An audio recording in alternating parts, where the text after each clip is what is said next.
स्नेहदा स्पन्दन स्नेहदा स्पन्दन।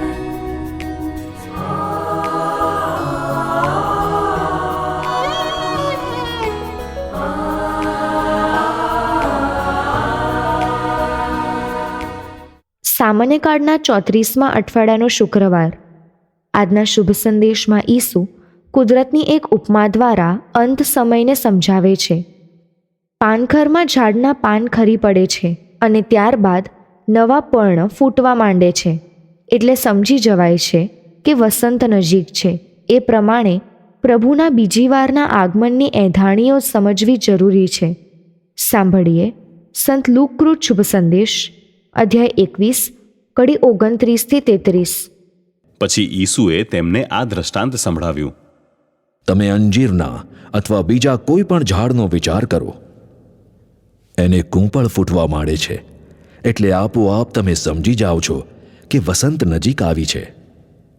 તે જ પ્રમાણે તમે જ્યારે આ બધી બાબતો બનતી જુઓ એટલે સમજી લેજો કે ઈશ્વરનું રાજ્ય નજીક આવી પહોંચ્યું છે. હું તમને ખાતરીથી કહું છું કે આ પેઢી પૂરી થાય તે પહેલાં આ બધું બનશે. આબ અને ધરતી ભલે લોપ પામે, પણ મારા વચન કદી મિથ્યા નહીં થાય. સ્નેહદા સ્પંદન સ્પંદન. આપણે કુદરતની વિવિધ ઘટનાઓના આધારે શું થવાનું છે તેનો અંદાજ લગાવી શકીએ છીએ. જેમ કે પાનખર બાદ વૃક્ષને કૂંપણ ફૂટે એટલે સમજી જઈએ છીએ કે હવે વસંત આવવાની છે. તે જ રીતે આપણે શુભ સંદેશમાં જે ઘટનાઓનો પ્રભુ ઈસુએ ઉલ્લેખ કરેલ છે તે ઘટનાઓ, તે બાબતો બનતી જોઈએ તો સમજી જવાનું કે હવે ઈશ્વરનું રાજ્ય નજીક આવી પહોંચ્યું છે. આપણને ઈશ્વરના રાજ્યની એંધાણી પારખવાની વાત ઈસુ કરે છે.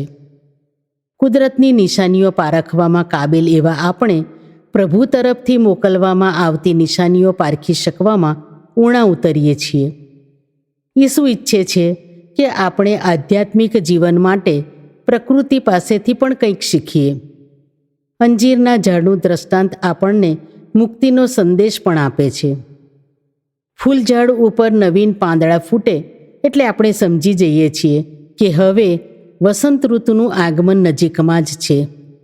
એ જ રીતે આ અઠવાડિયા દરમિયાનના શુભ સંદેશમાં પ્રભુ ઈસુએ જણાવેલ બાબતો બનતી જોઈએ તો સમજી જવાનું કે હવે ઈશ્વરના રાજ્યનું આગમન થવાનું છે. વળી ઈસુ કહે છે કે આભ અને ધરતી ભલે લોપ પામે, પણ મારા વચન કદી મિથ્યા નહીં થાય. એ તો યથા સમયે સાચા પડવાના જ છે. યહૂદીઓ આકાશના સોગંદ ખાતા હતા, કારણ તે માનતા કે આકાશ કાયમી રહેવાનું છે. તેમને સમજાવવા ઈસુ આભ અને ધરતીનું ઉદાહરણ આપે છે. આપણે પ્રભુના વચનો ઉપર શ્રદ્ધા રાખી એ દિવસોમાં મક્કમતાથી ઊભા રહી શકાય અને ગર્વભેર ઈશ્વરના રાજ્યમાં પ્રવેશી શકીએ તે માટેની તૈયારીઓ કરવાની છે. ભજનની આ પંક્તિઓ આપણને ઘણું બધું સમજાવી જાય છે. પ્રભુ તારી સંગ ચાલતો રહું, તારા એ વચનોમાં શ્રદ્ધા ધરું. પ્રભુના વચનો આપણે દરરોજ વાંચીએ છીએ, સાંભળીએ છીએ, પણ તેમાં શ્રદ્ધા રાખી તે વચનો અનુરૂપ વર્તીએ છીએ ખરા? આજે આપણી જાતને આ પ્રશ્ન પૂછીએ.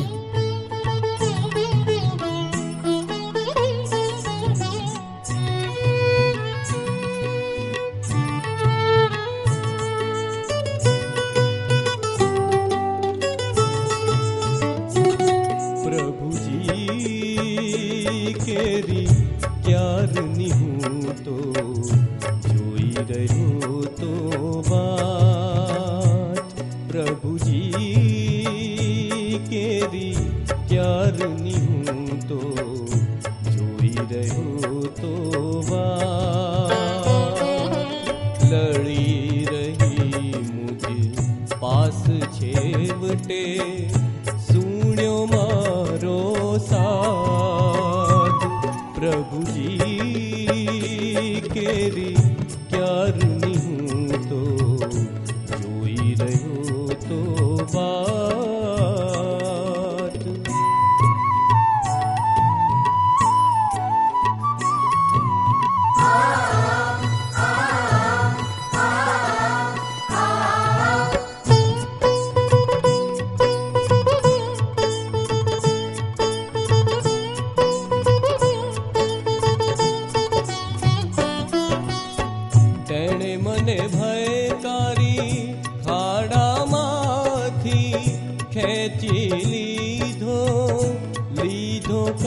પાદવમાંથી ઉગારી નક્કર ખડક પર સંભાળી મુજને મૂકી દીધા ચરણો સ્થિર બનાવી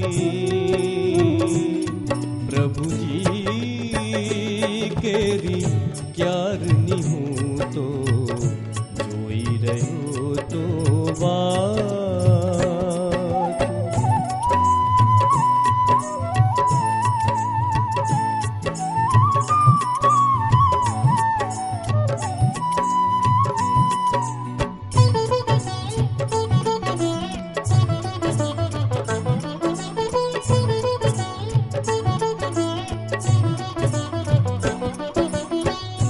એણે રમતું મૂક્યું નવલું ગીત કંઠ પે મારે આપણ પ્રભુનું સ્તુતિ ગાણું આ જોઈને ઘણાય લોકો વિસ્મય પામે ભારે પ્રભુમાં શ્રદ્ધા ધરતા જાણું પ્રભુજી કેરી ક્યારની હું તો જોઈ રહ્યો તો વાત લડી રહી મુજે પાસ છેવટે સુણ્યો મારો સાથ પ્રભુજી કેરી ક્યારની હું તો જોઈ રહ્યો તો વાત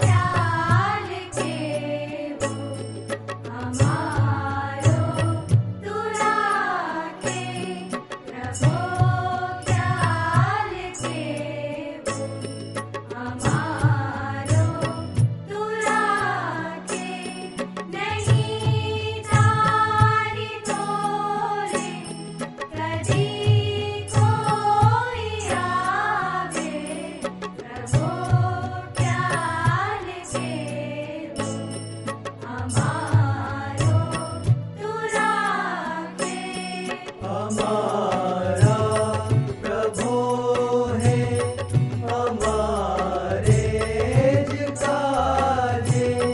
દયા કેટલા કઈ ચમત્કાર એવા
ક્યારની હું તો જોઈ રહ્યો તો વાત પ્રભુજી કેરી ક્યારની હું તો જોઈ રહ્યો તો વાત લડી રહી મુझे પાસ છેવટે સુણ્યો મારો સાથ પ્રભુજી કેરી પ્યારની હું